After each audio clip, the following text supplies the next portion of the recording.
Καλησπέρα. Να πάρουμε τα πράγματα την αρχαία τα επεισόδια. Περίπου 2,5 ώρες πριν αρχίσει το παιχνίδι, γύρω στις 5 με 5,5, οι οπαδοί του Παναθηναϊκού επιχείρησαν να προσεγγίσουν το γήπεδο για να μπουν. Η αστυνομία είχε λάβει δρακόντια μέτρα ασφαλείας. Δεν άφηνε τον κόσμο να πλησιάσει το γήπεδο μέχρι να έρθουν οι ομάδες και οι αποστολές και να είναι ασφαλής η άφηξη των ομάδων. Εκεί ήταν σώμα με σώμα οι αστυνομικοί και οι οπαδοί και μετατράπηκε σε πεδίο μάχης όλοι οι δρόμοι γύρω από τη Λεωφόρο Αλεξάνδρας και πίσω από την θύρα 13.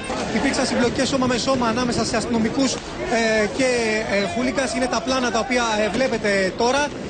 Συνεχώς οι οπαδοί, οι χούλιγκανς με πέτρες, αντικείμενα, φωτοβολίδες επιτίθονταν στους αστυνομικούς, οι οποίοι συνεχώς επιχειρούσαν να τους αποθήσουν και να τους κάνουν πίσω. Ακολουθούσε πετροπόλεμος και αυτό το σκηνικό εκτελήθηκε για αρκετή ώρα, για πάνω από μισή ώρα, στους δρόμους γύρω από την Λεωφόρο Αλεξάνδρας, με συνεχείς μάχες, με συνεχείς οδομαχίες ανάμεσα σε αστυνομικούς και χούλιγκανς.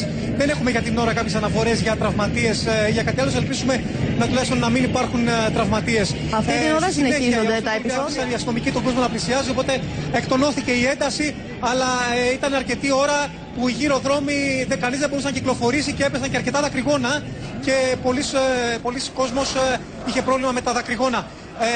Στη συνέχεια η αποστολή του Ολυμπιακού επιχείρησε να μπει στο γήπεδο για την αναγνωστική βόλτα. Έπεσε μια φωτοβολίδα η οποία φαίνεται να χτύπησε τον Φιμπόγκα, τον παίχτη του Ολυμπιακού. Και παρακολουθούμε το στιγμιότυπο. Που επέστρεψε στα αποδυτήρια. Δεν βγήκε ακριβώς. Η αποστολή του Ολυμπιακού λοιπόν δεν βγήκε καθόλου ούτε για την αναγνωστική βόλτα, αλλά ούτε καν για ζέσταμα στις 7 παρατέταρτο όπως προβλεπόταν στον αγωνιστικό χώρο. Ήταν συνέχεια έμειναν μέσα. Υπάρχουν διαβουλεύσεις.